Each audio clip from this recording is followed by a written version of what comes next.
যদি আপনি এই গল্পটি শোনেন, আশা করি আপনার জীবনে আর কোনো অভিযোগ থাকবে না। হামজা নামের একজন দরিদ্র যুবক ছিল। তার জীবিকা চলত মাটির জিনিস তৈরি করে, কিন্তু দিন দিন তার ব্যবসা নষ্ট হয়ে যাচ্ছিল। দোকানের চাকা ভাঙা, মাটি নেই, ক্রেতা নেই। প্রতিদিন সে খুব কষ্ট করে রোজগার করত। তবুও ফজরের নামাজের পর যখন মসজিদের সামনে দাঁড়ানো এক বৃদ্ধ লোককে দেখত, তার খাবারের অর্ধেক ভাগ করে দিত। কখনো এক টুকরো রুটি, কখনো মাত্র একটি খেজুর। সে ভাবত, আমার যা আছে তা থেকেও দান করব, হয়তো আল্লাহ খুশি হবেন। একদিন আকাশ ভেঙে বৃষ্টি নামল। ঝড়ে দোকানের কিছু জিনিস ভিজে গেল। পুরো দিনটা দুর্ভাগ্যে ভরা ছিল। পকেটে একমাত্র যা ছিল তা হলো একটি খেজুর। সেই অবস্থাতেও ফজরের পর বেরিয়ে পড়ল।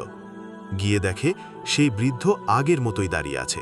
হামজা ভিজে জামাকাপড়ে কাঁপতে কাঁপতে সামনে এগিয়ে গেল এবং সেই একটি মাত্র খেজুর বৃদ্ধের হাতে তুলে দিল। বৃদ্ধ এবার মুখে এক মিষ্টি হাসি নিয়ে বললেন, বাবা, আমি প্রকৃতপক্ষে ভিক্ষুক নই। আমি এই শহরের সবচেয়ে বড় মৃৎশিল্পের ক্রেতা।